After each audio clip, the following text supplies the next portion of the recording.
বলতেছেন আমরা শুরু করি। সো আজকে আলটিমেটলি আমরা আলাপ করব হচ্ছে কম্পিউটেশনাল কমপ্লেক্সিটি এবং অ্যাসিম্পটোটিক নোটেশন নিয়ে। কম্পিউটেশনাল কমপ্লেক্সিটি কি জিনিস এবং অ্যাসিম্পটোটিক নোটেশন বাই কি জিনিস আমরা একটু যদি দেখার ট্রাই করি। দেখি প্রথমে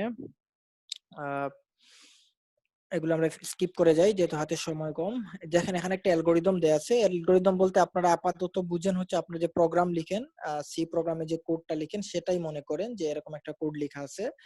সো এই কোডটা আসলে ঠিক কতটুকু সময় নিবে বা ঠিক কতটুকু স্পেস নিবে সেটা যখন আপনি কোড দেখে ইভালুয়েট করতে পারাটাই হচ্ছে আলটিমেটলি কম্পিউটেশনাল কমপ্লেক্সিটি। যদি আমি খুব সহজ করে আপনাকে বোঝাতে চাই যে আপনি একটা প্রোগ্রাম লিখলেন, এই প্রোগ্রামটা আসলে রান করতে কতটুকু সময় নিবে সেটা আপনি এজিউম করলেন, অথবা আপনি এটা এজিউম করলেন যে আপনার এই প্রোগ্রামটা ঠিক কতটুকু মেমোরি নিতে পারে। এই যে সময় বা মেমোরি, এই দুইটা মেজার করার জন্য যে আপনি প্রসেসটা ফলো করবেন, এই প্রসেসটাকেই বলা হচ্ছে কম্পিউটেশনাল কমপ্লেক্সিটি।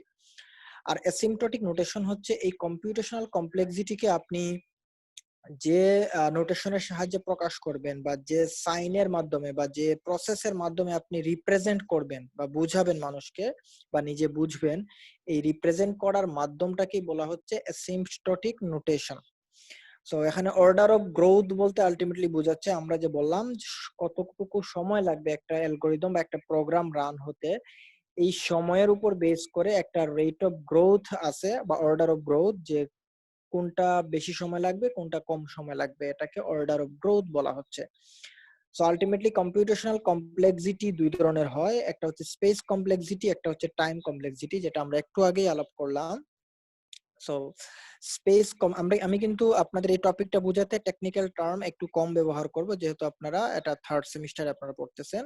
সো স্পেস কমপ্লেক্সিটির ব্যাপারটা হচ্ছে, যদি খুব সহজ করে বলি, আপনি একটা প্রোগ্রাম লিখলেন, একটা কোড লিখলেন, যেমন গতকালকে ধরেন আমরা একটা কোড লিখছি, সেই কোডটা আসলে আমার মেমোরি থেকে ঠিক কতটুকু স্পেস নিবে বা কতটুকু মেমোরি নিবে সেটা যদি আমি প্রোগ্রাম দেখে সেটাকে ইভালুয়েট করে বলতে পারি ইন জেনারেল যে এই আমার প্রোগ্রামটা এতটুকু মেমোরি নিবে, এটাই হচ্ছে আলটিমেটলি স্পেস কমপ্লেক্সিটি।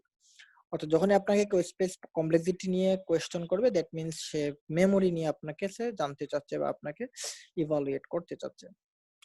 যদি আমরা একটা এক্সাম্পল দেখি, ধরেন এখানে একটা যোগ করার একটা প্রোগ্রাম লেখা আছে, এখানে অ্যালগরিদম লেখা, আপনি ধরেন একটা প্রোগ্রাম লেখা যে আপনি একটা ইন্টিজার টাইপের এ নিলেন, স্টেপ 2 তে আপনি ইন্টিজার টাইপের বি নিলেন, স্টেপ 3 তে আপনি একটা ইন্টিজার টাইপের সি নিলেন, সেখানে বললেন যে এ প্লাস বি, তারপর হচ্ছে দুইটাকে প্রিন্ট করে দিলেন যে প্রিন্ট সাম ইজ সি, তারপর এক্সিট করলেন।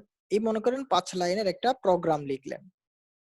আর আরেকটা প্রোগ্রাম ধরেন যে আপনি সেখানে শুধু একটা ইনপুট নিলেন একটা ইন্টিজার এ নিলেন আর একটা ইন্টিজার বি নিলেন, আর আপনি প্রিন্টএফ এ যে যেটা করলেন যে printf sum is a plus b, মানে আপনি সি নামে যে আরেকটা মেমোরি আপনি নিছিলেন সেই মেমোরিটা আপনি নিলেন না। সো আরেকজন কিন্তু এভাবে প্রোগ্রাম লিখতে পারে। দুইজন দুই ধরনের প্রোগ্রাম লিখলো। সো প্রথম জন যে প্রোগ্রাম লিখছে সে কিন্তু, যদি আমরা ইন জেনারেল হিসাব করি, যদি ইন্ট বলতে আমরা ধরি যে হচ্ছে 2 বাইট জায়গা, যদি 32 বিটের ওএস হয় তাহলে ইন্টিজার বললে কিন্তু আমাকে 2 বাইট মেমোরি দেয়।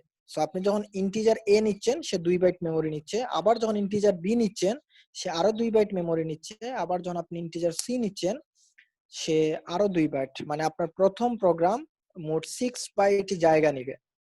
যেখানে আপনার সেকেন্ড যে প্রোগ্রাম সেখানে কিন্তু দুইটা ইন্টিজার নিয়ে আপনি কাজটা করে ফেলছেন, সেম কাজ কিন্তু দুইটা ইন্টিজার নিয়ে করে ফেলছেন, সো আপনার প্রোগ্রাম 4 বাইট মেমোরি নিচ্ছে। দ্যাট মিনস এই দুইটা প্রোগ্রামের মধ্যে আপনি বলতেছেন যে আপনার সেকেন্ড প্রোগ্রামটা আপনার জন্য ভালো, কারণ এটা কম মেমোরি নিয়ে আপনাকে কাজটা করে দিচ্ছে, যেহেতু আপনার মেমোরিটা অনেক বেশি একটা ইম্পর্টেন্ট। সো এই হচ্ছে একটা স্পেস কমপ্লেক্সিটি একটা কনসেপ্ট। যদি আমরা টাইম কমপ্লেক্সিটি ক্ষেত্রে চিন্তা করি, এখানে অনেক কমপ্লেক্স করে অনেক কিছু বলা আছে, আপনারা জাস্ট একবার রিডিং পড়ে নেবেন।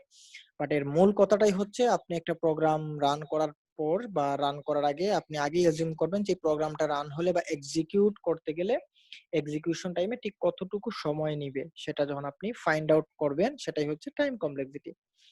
আমরা যদি আগের এক্সাম্পলটাই দেখি, আগের এক্সাম্পলটার ক্ষেত্রে ধরেন আমরা যদি ধরি যে প্রতিটা ইনস্ট্রাকশন, মানে ইন্টিজার এ নিলেন, ইন্টিজার বি নিলেন, ইন্টিজার সি তে এ প্লাস বি রাখলেন, তারপর প্রিন্ট এফ করলেন, এক্সিট করলেন। সো আপনি মনে করেন যে এরকম প্রতিটা স্টেপের জন্য 1 সেকেন্ড করে টাইম নিবে, মানে আমরা ধরলাম, এজিম করলাম। সো যদি 1 সেকেন্ড করে টাইম নেয়, তাহলে আপনার প্রথম প্রোগ্রাম, এক্সিট তো আলাদা কোনো ইনস্ট্রাকশন না, তাহলে প্রথম প্রোগ্রাম 4টা ইনস্ট্রাকশনের জন্য আপনাকে 4 সেকেন্ড সময় নিল। যেখানে আপনার সেকেন্ড প্রোগ্রাম আপনি 3টা স্টেপে শেষ করে ফেলতে পারতেছেন, দ্যাট মিনস আপনার 3 সেকেন্ডে আপনার সেকেন্ড প্রোগ্রামটা শেষ হয়ে যাচ্ছে। অর্থাৎ এই দুইটা প্রোগ্রামের মধ্যে আমার সেকেন্ড প্রোগ্রামটা বেস্ট, অর্থাৎ সেকেন্ড প্রোগ্রাম 3 সেকেন্ড টাইম নিচ্ছে। সো এই যে আমরা আগে থেকে একটা প্রোগ্রামটি কতটুকু সময় নিবে সেটা আমরা এজিউম করতে পারতেছি, সেটাকে বলা হচ্ছে টাইম কমপ্লেক্সিটি। সো ব্যাপারটা আসলে এরকম 1 সেকেন্ড 2 সেকেন্ড ধরে কাজ করা হয় না, তার একটা প্রসেস আছে, আমরা সেগুলাই জানবো। সো এই যে অ্যালগোরিদমের কমপ্লেক্সিটি আছে, আমরা একটু আগে দেখলাম যে আমরা যেটা বললাম টাইম কমপ্লেক্সিটি, স্পেস কমপ্লেক্সিটি, এটাকে আসলে 3টা কেসের সাহায্যে প্রকাশ করা যায়।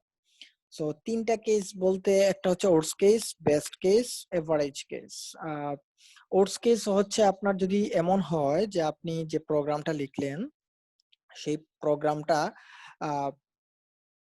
যতটুকু সময় তার নেয়ার কথা তার পুরোটাই নিচ্ছে। ধরেন আপনার একটা প্রোগ্রাম আপনি ধরলেন যে এই প্রোগ্রামটা রান করলে 100 সেকেন্ড নেয়ার কথাই, সো দেখা গেল যে সে 100 সেকেন্ড সময় নিচ্ছে। আমি কিন্তু ওই আপনাকে এটা আরো সহজ করে বোঝানো যেত যদি আপনার সার্চিং অ্যালগরিদমটা আমি আপনাদেরকে পড়াতাম, তাহলে আপনার জন্য বুঝতে আরো সহজ হতো। এজন্য আমি ওইদিকে না যে আমি আপনাকে এভাবে বোঝানোর ট্রাই করতেছি যে ধরেন 100 সেকেন্ড সময় নিল, সেই 100 সেকেন্ড যেহেতু তার এলোকেশন ছিল, সে ঠিক 100 সেকেন্ড সময় নেওয়ার কারণে আমরা তাকে ওটস কেস বলতেছি। আমি যদি আপনাকে আরো সহজ করে বোঝাতে চাই, ধরেন আপনার পকেটে অনেকগুলা কয়েন রাখা, 1 টাকা বা 2 টাকার অনেকগুলা কয়েন রাখা। এখন আপনি সেই 1 টাকা 2 টাকা কয়েনের মধ্যে 5 টাকার একটা মাত্র কয়েন আছে আপনার পকেটে, আর বাকি সব হচ্ছে 1 টাকার 2 টাকার কয়েন। সো আপনি চাচ্ছেন যে এই 2টা বা 5 টাকার কয়েনটা আপনি বের করবেন। সো যদি ব্যাপারটা এমন হয় যে আপনি পকেটে হাত দিলেন, প্রথমেই কয়েনটা বের করলেন, সেই কয়েনটাই 5 টাকার কয়েন হয়ে গেল, মানে আপনি প্রথমেই যেটা বের করলেন সেটাই 5 টাকার কয়েন। দ্যাট মিনস আপনি প্রথম স্টেপেই আপনি আপনার প্রোগ্রামটাকে এক্সিকিউট করে ফেলতে পারতেছেন এবং আপনি প্রথম স্টেপে আপনি যেটা চাচ্ছেন সেটা পেয়ে গেছেন। সো এই যে কনসেপ্টটা, এটাকে বলা হচ্ছে বেস্ট কেস কমপ্লেক্সিটি, মানে আপনার সময় যেটা লাগার কথা একদম কম সময় লাগছে, ফার্স্টেই আপনি পেয়ে গেছেন। এভারেজ কেসটা হচ্ছে আপনি ওই 5 টাকার কয়েনটা আপনি ধরেন প্রথমবার আপনি বের করলেন, আপনি 2 টাকার বা 1 টাকার একটা কয়েন পেলেন, পরের বার ধরেন আপনি এরকম 1 টাকা বা 2 টাকার পেলেন, থার্ড টাইমে আপনি পেয়ে গেলেন 5 টাকার কয়েন, বা আপনি ফোর্থ টাইমে পেলেন। অর্থাৎ ফার্স্ট টাইম না পেয়ে আপনি এরপরে যে যে স্টেপে আপনি পান না কেন, সেই স্টেপটাকে আমরা বলতেছি এভারেজ কেস কমপ্লেক্সিটি। অর্থাৎ আপনাকে যে সময় এলোকেশন আপনার মানে ধরা হয়েছে, যদি তার একদম শুরুতে না পেয়ে এরপরে যে কোনো একটা স্টেপে সে পায়, তাহলে সেটাকে আমরা এভারেজ কেস বলতেছি। আর ওর্স কেস হচ্ছে যে আপনি একটার পর একটা কয়েন বের করতেছে, কিন্তু 5 টাকার কয়েন তো আর বের হয় না, আপনার 1 টাকার 2 টাকার কয়েন বের হচ্ছে হচ্ছে একদম শেষে, মানে সবগুলো 1 টাকার 2 টাকার পকেট থেকে বের করার পরে ফাইনালি হচ্ছে আপনি আপনার 5 টাকার কয়েনটা পেলেন। অর্থাৎ আপনার একদম লাস্ট স্টেজে যে আপনি যদি পান, সেটাকে আমরা বলবো ওর্স কেস। অর্থাৎ 5 টাকার কয়েন আপনি যখন পাচ্ছেন, আপনার পকেটে কিন্তু তখন অন্য আর কোনো কয়েন ছিল না, অর্থাৎ এর থেকে বেশি সময় আপনারা নিবে না। আপনার পকেটে 100টা কয়েন ছিল, তার মধ্যে 99টা ছিল 1 টাকা আর 2 টাকার কয়েন, আর 100 নম্বর কয়েন ছিল 5 টাকার। সো আপনি 99টা কয়েন বের করার পরে 100 নম্বর কয়েন যে আপনি পাইছেন 5 টাকার কয়েনটা। সো এই যে আপনার সর্বোচ্চ সময়টা আপনি লাগালেন, এটাকেই বলা হচ্ছে ওটস কেস কমপ্লেক্সিটি। সো আমার মনে হয় যে এই যে 3টা কমপ্লেক্সিটি বললাম, আপনারা লিস্ট বুঝতে পারছেন যে কোনটা ওটস কেস, বা কখন আমরা ওটস কেস বলবো, কখন বেস্ট কেস বলবো, এবং কখন এভারেজ কেস বলবো। আচ্ছা, এটা হচ্ছে একটা গ্রাফ দিয়ে বোঝানো আছে। আহ আপনারা এটা আপাতত না বুঝলেও চলবে। আমরা যদি অ্যানালাইসিসে যাই, অ্যাসিম্পটোটিক নোটেশন আলটিমেটলি আমরা আসবো, যেটা হচ্ছে আজকে আমাদের মেইন আলোচনার করার জায়গা। যে অ্যাসিম্পটোটিক নোটেশন হচ্ছে এই যে আমরা বললাম, এটা হচ্ছে বেস্ট কেস, এটা হচ্ছে ওটস কেস, এটা হচ্ছে এভারেজ কেস। এই যে কেসগুলোকে তো আমাকে প্রকাশ করতে হবে বা কোনো একটা সাইন দ্বারা বোঝাতে হবে। এই বোঝানোর জন্য আমরা যে ম্যাথমেটিক্যাল টুলসটা ব্যবহার করি, এই ম্যাথমেটিক্যাল টুলসটাকে বলা হচ্ছে অ্যাসিম্পটোটিক নোটেশন। সো এই ম্যাথমেটিক্যাল টুলস কি জিনিস, যদি আমরা ধরি যে এটাতে পড়ে যাচ্ছি, এই যে দেখেন ম্যাথমেটিক্যাল টুলস বলতে এটাই বোঝাচ্ছে, মানে অ্যাসিম্পটোটিক নোটেশন বলতে এই 3টা টুলস কে বোঝাচ্ছে। যেমন একটা হচ্ছে বিগো, বিগো বলতে এখানে ও বলতে মানে হচ্ছে এটা ক্যাপিটাল ও, এজন্য এটাকে বলা হচ্ছে বিগো। একটা হচ্ছে বিগ ওমেগা, আর এটা হচ্ছে বিগ থিটা। সো এই তিনটা দ্বারা আলটিমেটলি আমরা বেস্ট কেস, ওর্স কেস এবং এভারেজ কেস এই তিনটা জিনিস প্রকাশ করব। সো যেহেতু এই তিনটা মানে বিগ ও, বিগ থিটা এবং বিগ ওমেগা এরা যেহেতু ম্যাথমেটিক্যাল টুলস, এগুলাকে বলা হয় অ্যাসিম্পটোটিক নোটেশনস। এখন বিগ ও কি, বিগ থিটা কি, বিগ ওমেগা কি, সেগুলো আমরা জানবো। জানার আগে আমরা একটা স্লাইড স্কিপ করে আসছিলাম, সেটা একটু দেখি। যেমন রেট অফ গ্রোথ, এই রেট অফ গ্রোথ প্রকাশ করে আপনার যে একটা প্রোগ্রাম, সেই প্রোগ্রাম ঠিক কতটুকু সময়ের বেসিসে আগাবে। আচ্ছা, আমাকে একটু আপনার রিমাইন্ডার দিবেন, যেহেতু আপনাদের ক্লাস, আচ্ছা আর মনে হয় 7 মিনিট আছে, আমরা দেখি কতটুকু যেতে পারি। আপনাদের 50-এ ক্লাস, তাই তো? নেক্সট ক্লাস আপনাদের 50-এ নাকি 55-তে? 50-এ স্যার। আচ্ছা ঠিক আছে। সো রেট অফ গ্রোথটা হচ্ছে আপনার ওই যে প্রোগ্রামটা, সেটা যে সময়, এইগুলো বিভিন্ন সময় দেওয়া আছে। যেমন কোন একটা প্রোগ্রাম সর্বোচ্চ 1 সেকেন্ড লাগতে পারে, মানে 1 সেকেন্ডে এই প্রোগ্রামটা শেষ হয়ে যেতে পারে। আমরা 1 ধরলাম সেটাকে, সেটা হচ্ছে একদম মানে সবচেয়ে বেস্ট কেস, বা সেটা হচ্ছে রেট অফ গ্রোথ একদম শুরুতেই থাকলো। তারপর হচ্ছে লগ এন হতে পারে, রুট ওভার এন হতে পারে। এখানে এন মানে বোঝাচ্ছে ইনপুট সংখ্যা। আপনি যদি এন এর মান 100 দেন, তাহলে সেটা হচ্ছে লগ 100। যদি আপনি এখানে এন এর মান 1000 দেন, মানে ইনপুট যদি আপনি 1000টা ইনপুট নিয়ে কাজ করেন, তাহলে আপনার লগ 1000 দিয়ে যে ভ্যালুটা আসবে, ওই প্রোগ্রাম রান হওয়ার জন্য অতটুকু সময় নেবে। সো এখানে এন মানে মনে রাখবেন, আপনারা যখন প্রোগ্রামে ইনপুট নেন, এটা হচ্ছে এন। যেমন আমরা গতকালকে প্রোগ্রামে আমরা লিঙ্ক লিস্টে 5টা নোড নিয়ে কাজ করছি, তাহলে ওই প্রোগ্রামে যেহেতু আমার এন এর মান 5, তাইলে ধরলাম ওটা হচ্ছে লগ এন, তাহলে লগ 5। আর ব্যাপারটা হচ্ছে এরকম, এন মানে আপনি ইনপুটটা বসাবেন। সো তারপরে হচ্ছে তা থেকে বেশি সময় নিবে root n, root over n থেকে বেশি সময় নিবে হচ্ছে এন। তারপর আবার আছে n log n, n square, n cube, up to এরকম n to the power 4, n to the power 5, এরকম যেতে যেতে 2 টু দি পাওয়ার এন হলো, 3 to the power N, N to the power N. এভাবে আপনার রেট অফ গ্রোথ আগাচ্ছে। এই সবগুলাই কিন্তু কমপ্লেক্সিটি হতে পারে বিভিন্ন অ্যালগরিদমে। এখানে বলে রাখা ভালো, এই যে এন স্কোয়ার, এন কিউব বা এন টু দি পাওয়ার 4, অর্থাৎ ইনপুট যে এন, এই এন এর পাওয়ার যদি কোনো ইন্টিজার সংখ্যা বা কোনো একটা পূর্ণ সংখ্যা হয়ে থাকে, সেটাকে আমরা বলে থাকি এক্সপোনেনশিয়াল। অর্থাৎ এক্সপোনেনশিয়াল শর্ট টাইম লাগতেছে। যদি কোনো একটা program n to the power 4 time নেয়, তার মানে সে হচ্ছে এক্সপোনেনশিয়াল আর কি, আমরা এটাকে প্রকাশ করি। আর পরে দেখেন 2 টু দি পাওয়ার এন ইন্টিজারের যদি আহ আচ্ছা, কোন একটা ইন্টিজারের পাওয়ার যদি এন থাকে, মানে ইনপুট থাকে, সেটাকে আমরা বলি হচ্ছে পলিনোমিয়াল। যেমন 2 to the power n, 3 to the power n, 4 to the power n, এনটা কিন্তু পাওয়ার। সো বা n to the power n, এখানে প্রথম এনটা হচ্ছে একটা পূর্ণ সংখ্যা, কোন একটা ইনপুট ফিক্সড নাম্বার, আর ওই উপরে যে পাওয়ার এন, এই পাওয়ার এনটা হচ্ছে আপনার ইনপুট সংখ্যা। সাপোজ আপনি 5 যদি দেন, তাহলে 3 টু দি পাওয়ার 5, এটাকে বলা হচ্ছে পলিনোমিয়াল। সো পলিনোমিয়ালের যে কাজগুলো, সেগুলো আমাদের নরমাল কম্পিউটার দিয়ে, অনেক পলিনোমিয়ালের প্রবলেম আছে যেগুলো আমাদের নরমাল কম্পিউটার এক্সিকিউট করতে পারে না, বা ওই পলিনোমিয়াল যে সময় চায়, সেই সময়টা আমাদের কম্পিউটার প্রসেস করতে অনেক অনেক সময় নেয়, মানে এটা সে ঠিক মতো আউটপুট আমাকে দিতে পারে না। এজন্য এগুলোর জন্য আলাদা করে সুপার কম্পিউটার ব্যবহার করতে হয়, বা অনেকগুলো প্রবলেম এখনো আছে পলিনোমিয়ালের, যেগুলো এখনো পর্যন্ত সলভ করা যায় নাই। সো এগুলা নিয়ে আমরা যদি আপনারা যখন নেক্সট সেমিস্টারে যাবেন অ্যালগরিদম কোর্স, সেখানে শিখবেন এগুলা নিয়ে, যে পিএনপি হার্ড প্রবলেম, এগুলো নিয়ে আপনারা তখন আলোচনা করবেন। সো আমরা আপাতত জানলাম এটা হচ্ছে রেট অফ গ্রোথ, যেখানে প্রথম যে গ্রিন কালার দেখেন, এই গ্রিন কালার যে তিনটা দেয়া আছে, 1 log n, root over n, তারপর হচ্ছে আবার এন, এই চারটাকে আমরা বলতেছি লোয়ার বাউন্ড, মানে একদম শুরুর দিকে। আলটিমেটলি এগুলাকেই আমরা বলি বেস্ট কেস। আর এন যেটা, অর্থাৎ আপনার ইনপুট যত ঠিক ততটুকু সময় নিচ্ছে বা এরকম একটা ব্যাপার, সেটাকে বলা হচ্ছে আমাদের এভারেজ বাউন্ড বা এক্সাক্ট বাউন্ড, যেটা দিয়ে আমরা এভারেজ কেস বুঝাবো।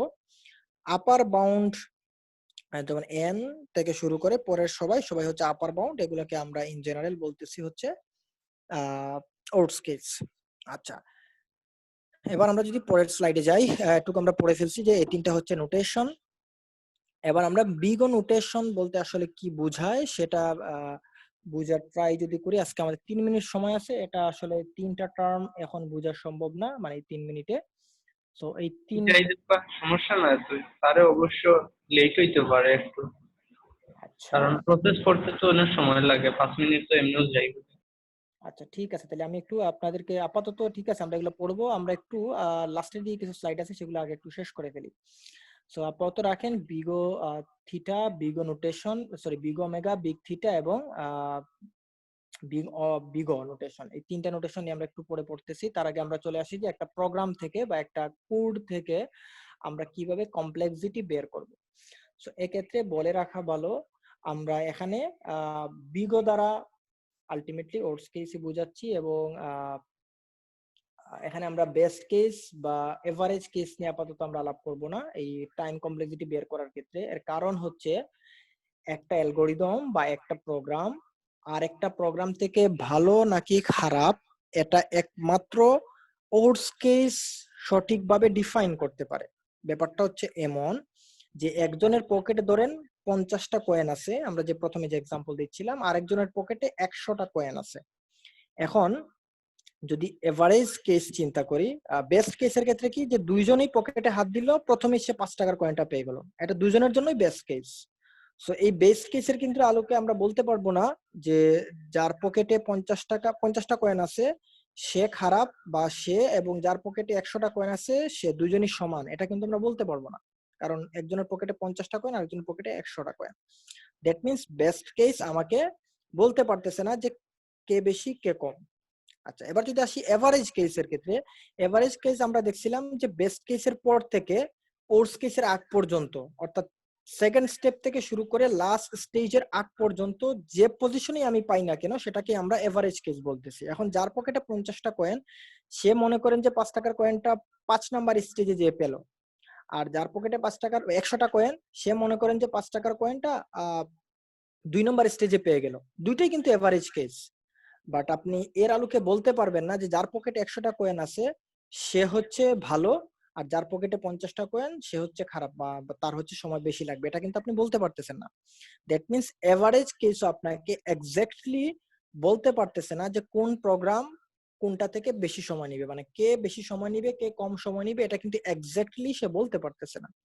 বাট আমরা যদি ওর্স কেসে আসি, তাইলে যার 50টা কয়েন সে যখন 50 নম্বর পজিশনে যে 5 টাকার কয়েনটা পাবে তখন আমরা তাকে বলবো সে হচ্ছে ওর্স কেস।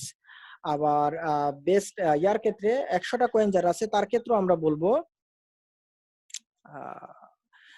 যার 30 মিনিট ডিলে হবে আপনাদের ক্লাস, একজন আমাকে বলছেন, ওকে ফাইন।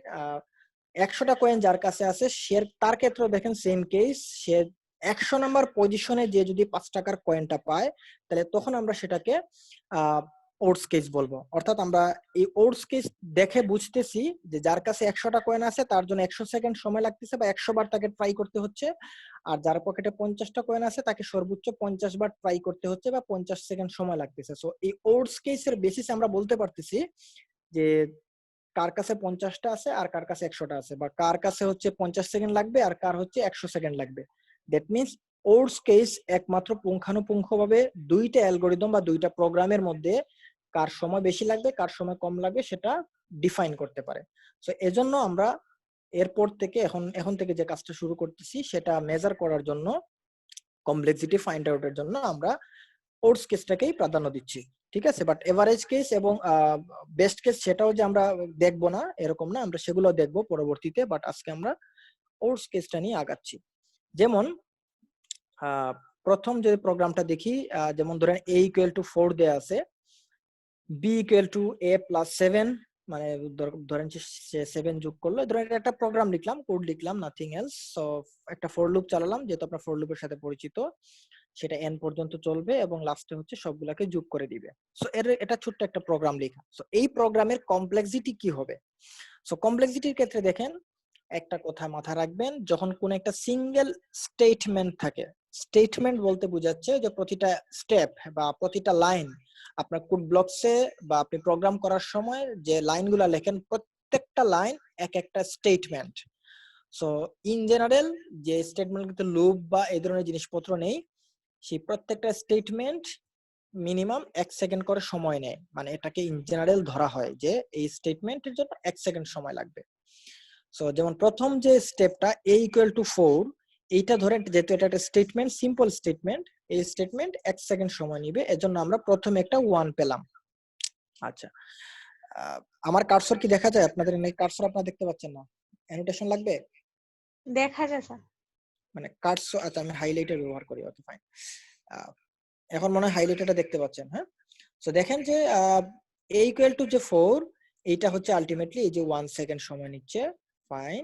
তারপর হচ্ছে b equal to a plus 7, এইটা হচ্ছে আবার এটা একটা সিম্পল স্টেটমেন্ট, এটা হচ্ছে আমার 1 সেকেন্ড টাইম নিচ্ছে, আমরা প্লাস 1 করলাম, তো এই দুই লাইনের জন্য আমার 2 সেকেন্ড সময় লাগলো। দেন দেখেন আমাদের একটা লুপ চলে আসছে, এটা কিন্তু একটা লুপ স্টেটমেন্ট, এই স্টেটমেন্টটা লুপ, এই লুপটা মানে এই স্টেটমেন্টটা এক্সিকিউট হবে কতক্ষণ, 1 থেকে শুরু হয়ে n সংখ্যক পর্যন্ত এই লুপটা চলবে। দ্যাট মিনস এই লুপটা আমার n+1 পর্যন্ত কাজ করবে। কেন n+1 পর্যন্ত বললাম, আপনারা জানেন যে ফর লুপের ক্ষেত্রে একটা কন্ডিশন দেয়া থাকে, আপনার ইনক্রিমেন্ট ডিক্রিমেন্ট হওয়ার পর প্রতিবার এসে সেই কন্ডিশন চেক করে, কন্ডিশন যদি ট্রু হয় তাহলে লুপের ভিতরে প্রবেশ করে, কন্ডিশন যদি ফলস হয় তাহলে লুপের বাইরে চলে যায়।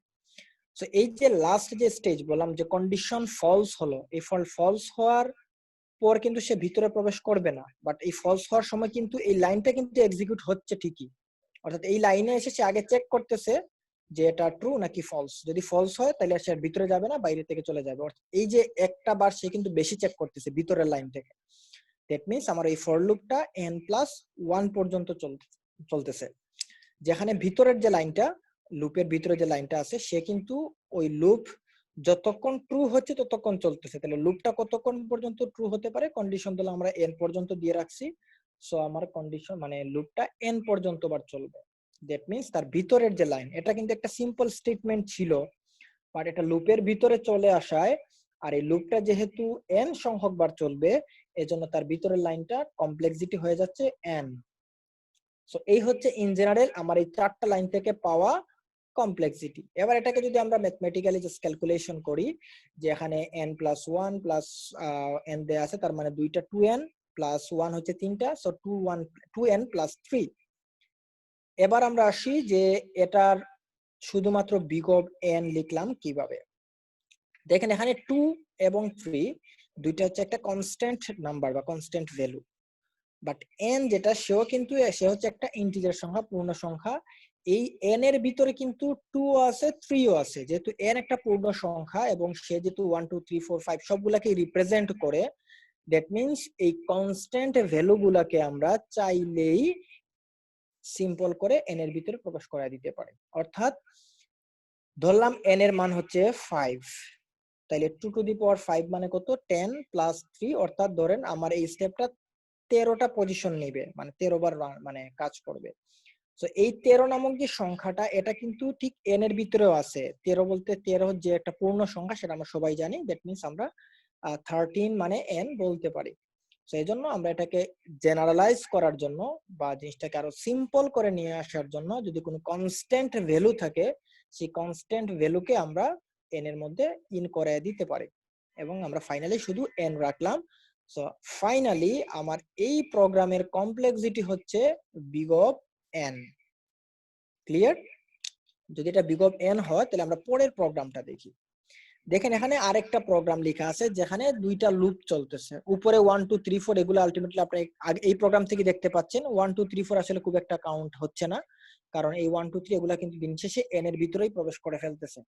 তো এই জন্য আমরা এই দুইটা ফর লুপের উপরে যে ইনিশিয়ালাইজেশন বা স্টেটমেন্ট গুলা ছিল সেগুলোকে আমরা স্কিপ করে গেলাম, যে আমরা জাস্ট মেইন দুইটা লুপে আসলাম। এবার দেখেন প্রথম যে লুপ, এই লুপটা চলবে কতক্ষণ, এই লাইনটা এক্সিকিউট হবে, আমরা এই লাইন থেকে বলতে পারি যে এটা চলবে n+1 পর্যন্ত। সো n+1 বলতে আমরা একটু আগে বুঝছি 1 যেহেতু একটা কনস্ট্যান্ট নাম্বার, এই 1টা আলটিমেটলি n এর ভিতরেই প্রবেশ করবে বা দিন শেষে এটা n-ই হয়ে যাবে। সো আমরা আগে এটাকে কাজটা সহজ করে ফেললাম, আমরা এই লুপটা ধরে নিলাম যে চলবে হচ্ছে বিগ অফ n পর্যন্ত। কিভাবে বুঝলাম, যেহেতু সেটা একটা লুপ। আচ্ছা, এবার এই লুপের ভিতরে কিন্তু আরেকটা লুপ, মানে নেস্টেড লুপ দেয়া। সো লুপের ভিতরে যেহেতু লুপ, অর্থাৎ প্রতিবার এই i এর মান একটা মানের জন্য যে কিন্তু আবার n সংখ্যক বার চলবে।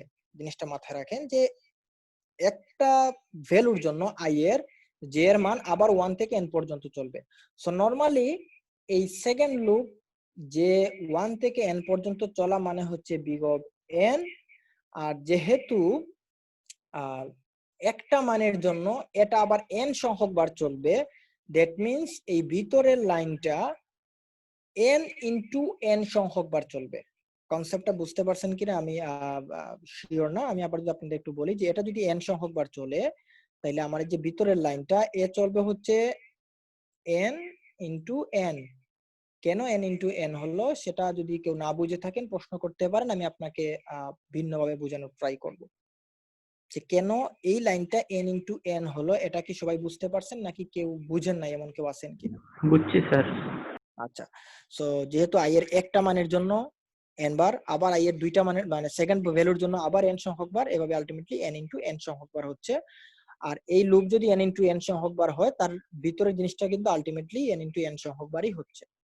সো দিন শেষে এই প্রোগ্রামের সেকেন্ড যে প্রোগ্রামটা, এই প্রোগ্রামের কমপ্লেক্সিটি হচ্ছে big of n square. n into n মানে হচ্ছে n স্কয়ার। অর্থাৎ এই দুইটা প্রোগ্রামের মধ্যে আমরা দেখতে পাচ্ছি একটা প্রোগ্রাম হচ্ছে বিগ অফ n সংখ্যক বার চলবে, আর একটা হচ্ছে বিগ অফ n স্কয়ার সংখ্যক বার চলবে। সো এবার যদি আমরা রেট অফ গ্রোথ দেখি, একটু দাঁড়ান আমি স্যার এখন যদি স্যার এখানে 3টা লুপ চলতো তাহলে n অফ 3 হইল না নাকি তা? যদি 3টা লুপ চলতো সেটা অবশ্যই n কিউব হতো। যদি নেস্টেড লুপ হয়ে থাকে, মাথায় রাখবেন নেস্টেড লুপ, যদি নেস্টেড লুপ না হতো তাইলে কিন্তু আবার n স্কয়ার হতো না। বুঝা গেছে? জি স্যার, মানে স্যার লুপ যদি আলাদা আলাদা হতো তাহলে n হতো, হ্যাঁ, আর আলাদা যদি আলাদা হলে n nested হতো। হতো তাহলে n স্কয়ার। আচ্ছা হ্যাঁ, স্যার। কারণ n plus n plus n, মনে করেন 3টা লুপ আলাদা আলাদা, 3টা লুপ যখন আলাদা আলাদা থাকবে তখন কিন্তু প্রত্যেকটাই n। তো n plus n plus n মানে হচ্ছে 3n, আর 3n মানে হচ্ছে আলটিমেটলি বিগ অফ n, তাই না? আর n স্কয়ার কেন হচ্ছে? কারণ যে লুপের ভিতরে লুপ, তার ভিতরে লুপ, তাহলে n স্কয়ার তারপর আবার একটা n মাল্টিপ্লাই হতো, মাল্টিপ্লাই হলে তখন n কিউব হয়ে যেত। অর্থাৎ নেস্টেড লুপ থাকলে পাওয়ার হয়, আর যদি লুপের ভিতরে লুপ না থাকে তাহলে সেটা নরমালি প্লাস হয়, এবং দিন শেষে এটা বিগ অফ এনই থাকে। ক্লিয়ার? জি স্যার। আচ্ছা, সো আমরা যদি এবার এখন আমরা যেটা বলতে চাচ্ছি এই স্যার দুইটা, হ্যাঁ বলেন। হ্যাঁ, স্যার এটা কেন স্যার বিগ অফ এন হলো স্যার, বা বিগ অফ থিটা বা বিগ অফ ওমেগা হলো না স্যার? আচ্ছা, এটা নিয়ে আমরা কিন্তু একটু আগে ব্যাখ্যা করছি যে আমরা এই প্রোগ্রামের ক্ষেত্রে শুধুমাত্র ওটস কেস নিয়ে আমরা আলাপ করব, বা এই ওটস কেস নিয়ে আমরা আপাতত আগাবো। কেন আগাবো সেটাও আমরা ব্যাখ্যা করছিলাম, কারণ একমাত্র ওটস কেসই ব্যাখ্যা করতে পারে একটা প্রোগ্রাম সর্বোচ্চ কতটুকু পর্যন্ত যেতে পারে, এবং স্যার একটা জি স্যার, ওটস বুঝছি কেসের স্যার। মাধ্যমে আলটিমেটলি দুইটা অ্যালগরিদমের আমরা এফিসিয়েন্সিটা মেজার করতে পারবো। ঠিক বুঝা গেছে? জি স্যার, জি sir. So average case, best case, সেগুলো নিয়ে আমরা পরবর্তীতে আলাপ করব, সমস্যা নেই। আপাতত আমরা আগে জানি যে দুইটা প্রোগ্রামের মধ্যে কে ভালো কে খারাপ সেটা কিভাবে বের করবো। তাহলে এই দুইটা প্রোগ্রামের মধ্যে এখন যদি আপনাকে বলা হয় যে কে আপনার কাছে ভালো বা কে কম সময় নিবে, তাহলে কিন্তু আপনি ইজিলি বলতে পারবেন যে প্রথমটা হচ্ছে আপনার কাছে কম সময় নিবে, কারণ যেহেতু এখানে এন মানে আপনি যা ইনপুট দিবেন ঠিক সর্বোচ্চ ততটুকু পর্যন্ত সময় নিতে পারে। বাট সেকেন্ড প্রোগ্রামটা এন স্কয়ার, সে কিন্তু আর বেশি সময় নিবে। সো এই দুইটার মধ্যে প্রথম প্রোগ্রামটা আপনার জন্য কম সময়ের। যদি আপনি এভাবেও না বুঝেন, আপনি হচ্ছে রেট অফ গ্রোথ আছে যে আমরা একটু আগে দেখছিলাম, আমি এখন পিছনের সাইডে যাচ্ছি না, রেট অফ গ্রোথ থেকেও আপনি দেখবেন যে এনটা আগে এন স্কয়ারটা পরে। আমরা যেটা দেখছিলাম হচ্ছে এক্সপোনেনশিয়াল, এন স্কয়ার মানে কিন্তু এক্সপোনেনশিয়াল ভ্যালু। সো আমরা এবার পরের স্লাইডে যাই। এবার আমরা এই কমপ্লেক্সিটি বের করার কিছু রুলস দেখবো বা স্ট্র্যাটেজি দেখবো, যেগুলো দেখলে আপনার যে কোনো প্রোগ্রাম থেকে খুব সহজে আমরা কমপ্লেক্সিটি ফাইন্ড আউট করতে পারবো। স্ট্র্যাটেজি নাম্বার 1, যদি কখনো আপনি দেখেন যে কোনো একটা লুপ নরমাল ইনক্রিমেন্ট বা ডিক্রিমেন্টের মাধ্যমে বাড়তেছে বা কমতেছে, আপনি চোখ বন্ধ করে বলে দিবেন সে হচ্ছে একটা বিগ অফ এন। এটা হচ্ছে ফার্স্ট স্ট্র্যাটেজি। অর্থাৎ যদি কোনো একটা লুপ ইনক্রিমেন্ট বা ডিক্রিমেন্ট হয়, সেই ইনক্রিমেন্ট বা ডিক্রিমেন্ট যুক্ত লুপকে বলা হচ্ছে বিগ অফ এন। যেমন একটা এক্সাম্পল আকারে প্রথমে একটা লুপ দেয়া হচ্ছে, এখানে হচ্ছে এক এক করে বাড়তেছে আই প্লাস প্লাস এবং সর্বোচ্চ এন পর্যন্ত চলবে। দ্যাট মিনস এটা বিগ অফ এন, এটা নিয়ে আমাদের কোনো কনফিউশন নাই, কারণ একটু আগে আমরা এটাই দেখে আসছি। আবার যদি লুপটা এমন হয় যে I equal to 0, I plus equal to 10, অর্থাৎ প্রতিবার আই এর মান 10 করে ইনক্রিমেন্ট হবে, তাইলে যদি আমরা ভেঙে লিখতে চাই সেক্ষেত্রে big of n divided by 10। আর 10 যেহেতু একটা পূর্ণ সংখ্যা ইন্টিজার, সো আলটিমেটলি দিন শেষে 10টা হচ্ছে n এর ভিতরেই প্রবেশ করবে বা n এর মাধ্যমে এটাকে আমরা জেনারেলাইজ করতে পারবো। দ্যাট মিন্স এটাও হচ্ছে বিগ অফ n। আর যদি ডিক্রিমেন্ট হয় সেক্ষেত্রেও সেম কেস, সে হচ্ছে বিগ অফ n, কারণ এই প্রোগ্রামটা n থেকে শুরু হয়ে সর্বোচ্চ কমতে কমতে 0 পর্যন্ত অর্থাৎ সর্বোচ্চ n সংখ্যক বার প্রোগ্রামটা এক্সিকিউট করবে। আপনাদের কাছে প্রশ্ন হতে পারে তাহলে স্যার সেকেন্ড ব্র্যাকেটের ভিতরে কি যেগুলো আছে এগুলো নিয়ে কেন কাজ করলাম না? সেকেন্ড ব্র্যাকেটের ভিতরে যেগুলো থাকবে আলটিমেটলি এই লুপ যতবার চলবে ভিতরের স্টেটমেন্ট গুলা ঠিক ততবারই এক্সিকিউট হবে। সো আপনি যদি n ধরেন, ভিতরে যদি 3 লাইন লেখা থাকে তাহলে আবার n plus n plus n, so 3n মানে আলটিমেটলি কিন্তু nই। সো যে কারণে আমরা ভিতরের জিনিসগুলাকে স্কিপ করে এই লুপটা ঠিক আসলে কতবার এক্সিকিউট হবে যদি সেটা বের করে ফেলতে পারি তাহলে তার ভিতরের জিনিসগুলা কতবার চলবে সেটা আমরা ইজিলি পেয়ে যাব। সেই জন্য আমরা ভিতরের জিনিসগুলা নিয়ে বা বডির জিনিসগুলা, লুপের বডি নিয়ে আমরা কাজ করি নাই। সো এটা হচ্ছে ফার্স্ট স্ট্র্যাটেজি। আমরা যদি সেকেন্ডটাতে আগাই, সেখানে দেখেন মাল্টিপ্লাই বা ডিভাইড যদি হয়, অর্থাৎ আপনার লুপটা যদি এমন হয় যে মাল্টিপ্লিকেশন আকারে বা ডিভাইড আকারে যদি বাড়ে বা কমে, সেক্ষেত্রে আমরা সেটাকে বলবো লগ এন, 2 ভিত্তিক লগ এন। যদি 3 করে বাড়ে তাহলে 3 ভিত্তিক লগ এন, আর যদি 4 করে বাড়ে বা কমে সেটাকে আমরা বলবো 4 ভিত্তিক লগ এন। এরকম আপনি বাড়তে পারবেন আর কি। সো যদি আপনার লুপ এরকম হয় যে কোন একটা লুপ প্রতি স্টেজে 2 মাল্টিপ্লাই করে আগাচ্ছে বা মাল্টিপ্লাই করে ডিক্রিমেন্ট হচ্ছে, সরি ডিভাইড হয়ে আপনার ডিক্রিমেন্ট হচ্ছে, সেক্ষেত্রে হচ্ছে সেটা log n. So multiply and divide হলে আপনি বুঝে নেবেন যে ওই লুপটা লগ এন বোঝাচ্ছে। আমরা যদি পরের স্লাইডে যাই তাহলে দেখেন যদি এমন হয়, যেমন একটু আগে আমরা দেখে আসছি, যদি ডাবল লুপ হয় বা নেস্টেড লুপ হয় তাহলে সেটা হচ্ছে n স্কয়ার। আমরা কিন্তু এই এক্সাম্পলটা প্রথমে ব্যাখ্যা করে আসছিলাম, সো আমি এটা নতুন করে আর ব্যাখ্যা করতেছি না। আর আপনারা একজন প্রশ্ন করছিল যে 3টা লুপ থাকলে কি হবে, দেখেন যে 3টা লুপ যদি থাকে তাহলে সেটা হয়ে যাবে বিগ অফ n কিউব যদি নেস্টেড লুপ হয়। আচ্ছা, স্ট্র্যাটেজি নাম্বার 4, যদি লুপটা এমন হয় যে কোন একটা এক্সটার্নাল ভ্যালুর উপর বেস করে বা এক্সটার্নাল কোন একটা কন্ডিশনের উপর বেস করে সে ইনক্রিমেন্ট বা ডিক্রিমেন্ট হচ্ছে, সেক্ষেত্রে ওই প্রোগ্রামটা রুট ওভার n বোঝাবে। যেমন হচ্ছে আপনার সাপোজ ধরেন পি এর মান 0, এই পি এর উপর বেস করে কিন্তু আমার লুপটা কন্ডিশনটা আগাচ্ছে। দেখেন আই এর মান 1, প্রতিবার আই এর মান বাড়বে, বাট এই আই এর মান কিন্তু কন্ডিশনে নেই, অর্থাৎ আই এর মান বাড়া বা কমার উপর আপনার ডিরেক্টলি আপনার লুপটা ডিপেন্ড করতেছে না। সো এই যে ডিরেক্টলি ডিপেন্ড না করে এটা এক্সটার্নাল ভ্যালুর উপর আপনার লুপটা নির্ভর করতেছে, এই জন্য এই ধরনের যদি কোনো কন্ডিশন থাকে সেটাকে আমরা বলবো big of root over n। Sir আর ওটা তো আবার একটু বুঝাইবেন, বুঝছি না। জিসান একটু রেজ হ্যান্ড করছেন, জিসান কিছু বলতে চান কিনা? জাহিদ স্যার চলে আসছেন স্যার, তাহলে আমরা ক্লাসটা ক্লোজ করে ফেলি। আচ্ছা ঠিক আছে, আপনারা একটু ওয়েট করেন, আমার মনে হয় 5 মিনিটের মধ্যে মোটামুটি শেষ হয়ে যাবে, তো 5টা মিনিট আমরা অপেক্ষা করলে এই পার্ট শেষ করে ফেলি যেহেতু শুরু করে ফেলছি। আচ্ছা স্যার। সো যদি কারো কোনো কোয়েশ্চেন থাকে আপাতত ইন্টারাপ্ট করবেন না, কোয়েশ্চেনটা আপনি লিখে রাখেন বা আপনি মনে রাখেন, আমরা লাস্টে আপনাকে 1-2 মিনিট সময় দিব, তখন কোয়েশ্চেন করতে পারবেন। যাই হোক শাহিন, আপনি এনোটেশন করার প্রয়োজন নেই, এনোটেশন মুছে ফেলেন আপনার। স্যার আমি করছি না স্যার একটু। আচ্ছা, সো যেটা হচ্ছে লুপ কন্ডিশনের ক্ষেত্রে রুট ওভার n, এটা কিভাবে হলো আমরা সেটা দেখলাম। রুট ওভার n কিন্তু আরেকভাবে হতে পারে। রুট ওভার n আরেকভাবে হওয়ার প্রসেসটা হচ্ছে দেখেন, যদি এরকম হয় যে আপনার কন্ডিশনটা মাল্টিপ্লাই আকারে বাড়তেছে, মানে একটা কিন্তু ছিল যে আপনার ইনক্রিমেন্ট বা ডিক্রিমেন্টটা হবে মাল্টিপ্লিকেশন আকারে, সেক্ষেত্রে আমরা বলছিলাম লগ এন হবে। বাট আপনার কন্ডিশনটা যদি এমন হয় যে আপনার ইনক্রিমেন্ট ডিক্রিমেন্ট মাল্টিপ্লাই আকারে হচ্ছে না, বাট কন্ডিশন চেকিংটা হচ্ছে আপনার ইনক্রিমেন্ট আকারে মাল্টিপ্লাই বা ডিভাইড আকারে, যদি এরকম কেস থাকে সেটাকেও আমরা রুট ওভার এন বলে প্রকাশ করতে পারবো। সো আমরা শর্ট করে আমরা আগাই, পরের স্লাইডে যদি যাই, স্ট্র্যাটেজি নাম্বার 5, আলটিমেটলি এটাই হচ্ছে লাস্ট স্ট্র্যাটেজি। শাহিন আপনি এটা মুছে ফেলেন, এখানে ব্রাশ কোথায়, আমি স্যার আমি লিখছি না স্যার, একটা সে লিখছে আল্লাহ জানেন। আচ্ছা আচ্ছা, সময় নষ্ট না করে যেটা হচ্ছে পরের যদি আমরা দেখি স্ট্র্যাটেজি 5 এর ক্ষেত্রে দেখেন, যদি আমরা পি এর মান যদি 0 থাকে, এটা আলটিমেটলি হচ্ছে আমাদের আগের যে কমপ্লেক্সিটি গুলো ছিল সেগুলাকে মার্জ করে নতুন একটা কমপ্লেক্সিটি স্যার শাইন লেখাটা মুছলে ভালো হয় স্যার, একটু বুঝতে প্রবলেম হয়েছে। নোটেশন যাচ্ছি, সময় যেহেতু কম।